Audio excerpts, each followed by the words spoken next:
사라졌던 사람이 돌아오던 날 누군가는 내게 사랑을 고백했고요. 문제는 그 사람이 이지혁이 아니라 박성재였다는 점이었는데요. 지은호는 그 사실을 하루 종일 머릿속에서 굴리다가 자기 전 마지막 컵을 씻으며 조용히 결론을 내렸습니다. 흔들려도 되긴 되는데 대신에 나는 나를 잃지 말자. 그건 지은호가 결혼식장에서 신부가 사라지고 이지혁이 잠적한 뒤로 수도 없이 되뇌었던 새로운 생활의 규칙이었습니다.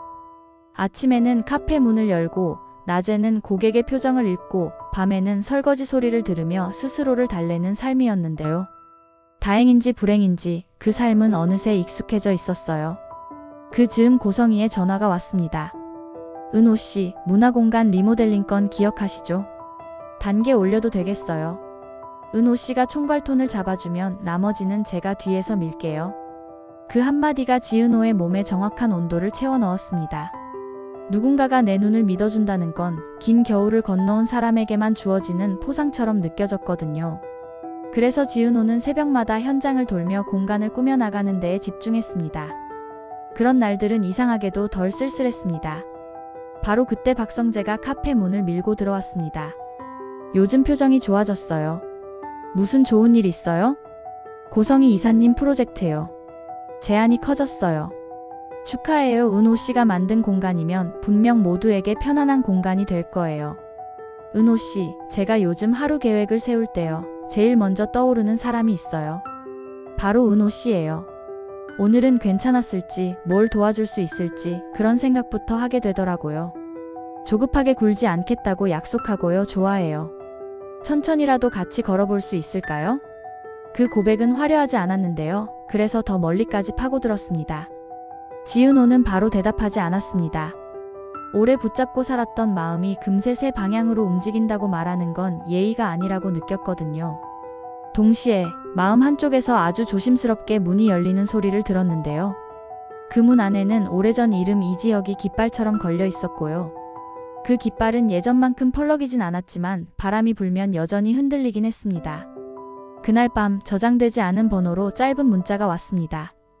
그 사람 작은 마을에 있어요. 발신자 이름도 끝 인사도 없었습니다. 하지만 지은호는 알았어요. 그 사람이 누구인지 그리고 왜 자신의 심장이 먼저 알아챘는지요. 이지혁이었죠.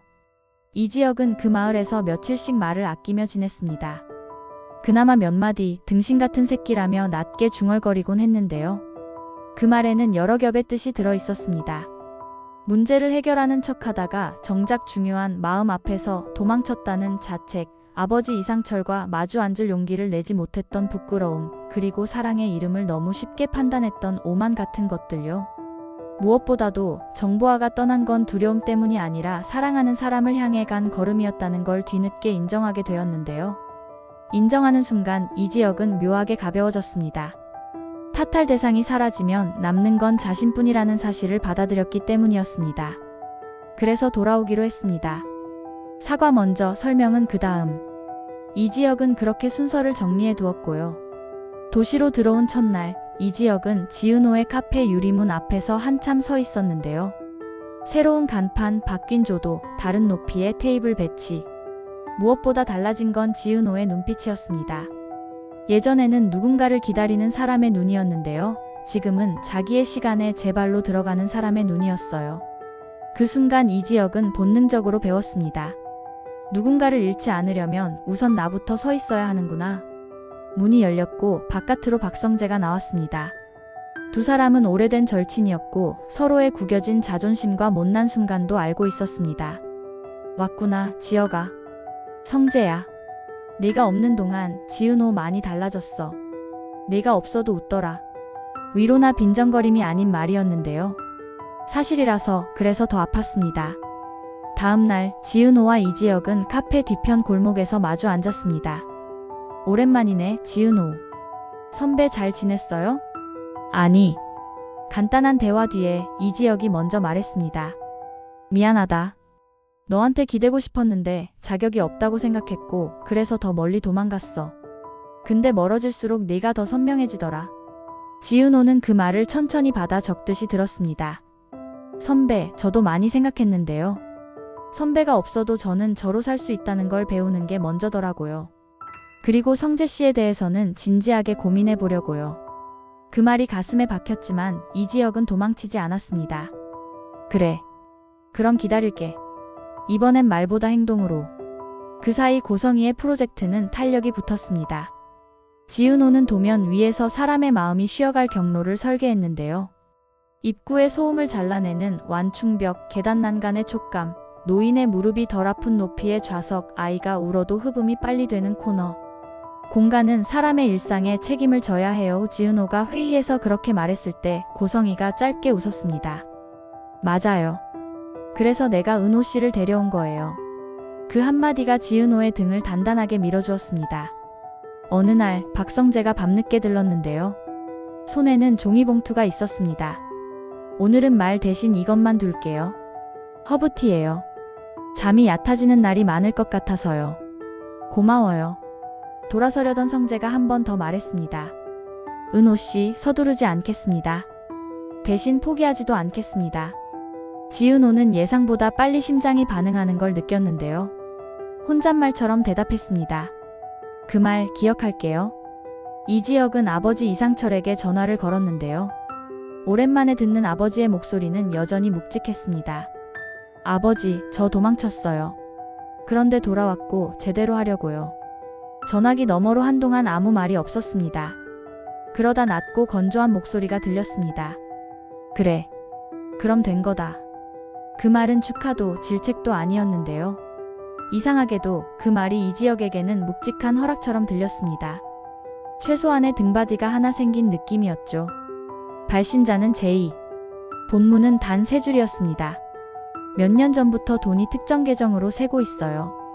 그 흐름이 곧 지은호의 공간에도 구멍을 내려고 해요. 조심하세요. 첨부된 파일에는 숫자와 화살표가 중첩되어 있었고요. 그 가운데에 지은호가 과거 프리랜서로 잠깐 일했던 업체 코드가 스쳐 지나갔습니다. 왜 거기서 내 이름이? 지은호가 멈칫한 순간 이지혁에게도 비슷한 메일이 도착했습니다. 이지혁은 곧장 전화를 걸어왔습니다. 이거 누군가가 의도적으로 흘리는 거야. 내 프로젝트를 흔들려고. 누굴까요? 아직은 몰라. 다만 이번엔 내가 피하지 않을 거야. 지은호는 묻지도 않은 말을 조용히 들었습니다. 피하던 사람이 책임을 말할 때 그 목소리에는 금속성의 결심이 묻어 있거든요.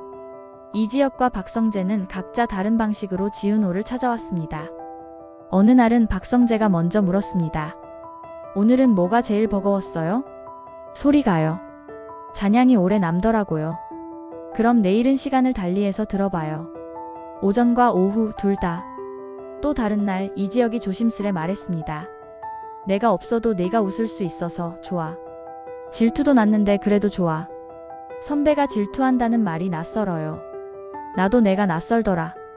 짧은 대화들이 쌓일수록 지은호는 마음의 저울추가 덜 요동치는 걸 느꼈습니다. 두 사람의 태도는 달랐는데요. 박성재는 기다림으로 설득했고 이지혁은 변화를 보여주며 다가왔습니다. 두 방식 모두 성실했고 그래서 쉽게 결론 내릴 수 없었습니다. 그 사이 정보화의 짧은 메시지가 도착했습니다. 미안했고요. 고마웠어요. 진실은 곧 드러납니다. 오래 지연된 사과처럼, 그러나 아직 닿지 않은 진실처럼 그 문장은 많은 여지를 남겼습니다. 이지혁은 답장을 쓰지 않았습니다. 누군가의 진실은 그 사람의 몫이라고 믿었기 때문이었습니다. 날이 더워졌다가 다시 선선해지던 밤, 지은호는 두 사람에게 같은 부탁을 했습니다. 저를 설득하려면 저의 속도를 지켜주세요. 말보다 행동으로요. 제가 어떤 사람 곁에서 더 나아지는지, 제가 어떤 사람 곁에서 제 자신을 덜 잃는지 제가 직접 확인해보고 싶어요. 박성재가 먼저 고개를 끄덕였습니다. 천천히요. 그 대신 꾸준히요. 이지혁도 따라 말했습니다. 이번엔 끝까지. 그 다음부터는 작은 실천들이 이어졌습니다. 이지혁은 아버지 이상철과 정기적으로 식사를 했는데요. 대단한 대화가 오간 건 아니었습니다. 날씨와 반찬 이야기, 회사 근황 같은 소소한 말들이었죠. 그런데 그 소소함이 서로의 경계를 조금씩 깎아내렸습니다. 김다정은 조용히 국을 더 뜨며 말했습니다. 둘이 말이 늘었네. 그게 참 좋네. 그 말에 이지혁은 숟가락을 잠깐 내려놓고 웃었습니다. 도망치던 사람이 앉아있는 식탁은 생각보다 더 큰 장면이었거든요. 박성재는 퇴근 후 때때로 카페 앞 벤치에 앉아 있었습니다.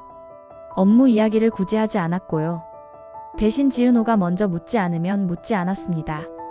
오늘은 뭐 마실래요? 은호 씨가 고른 걸로요. 그럴 때면 지은호는 적당한 온도의 차를 건네주었고요. 성재는 늘 한 모금 마시고 나서 말했습니다. 이런 맛을 고르는 사람이 저는 좋아요. 그 말이 사랑 고백보다 오래가는 날이 있었습니다. 고성이는 프로젝트의 골격을 다져가며 자신의 이름을 걸고 외부 간섭 불가 방침을 박았습니다. 누군가 보이지 않게 끼워 넣으려는 자재 딜러가 있었고 승인 라인을 우회하려는 결제 흔적도 보였는데요. 고성이는 원한대로라는 메모 하나로 길을 막았습니다.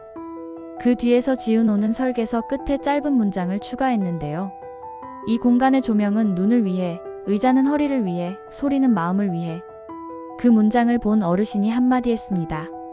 그런 걸 생각해주는 사람이 있어. 여기가 벌써 따뜻하네. 그 말은 어떤 상도보다 컸습니다.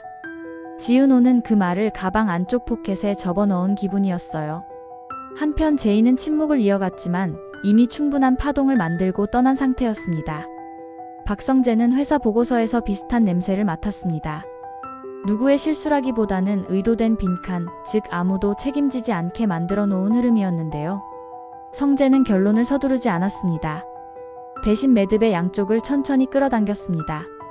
이지혁에게는 섣불리 표적으로 만들지 말자고, 고성이에게는 결제 라인을 투명하게 열어두자고 제안했는데요.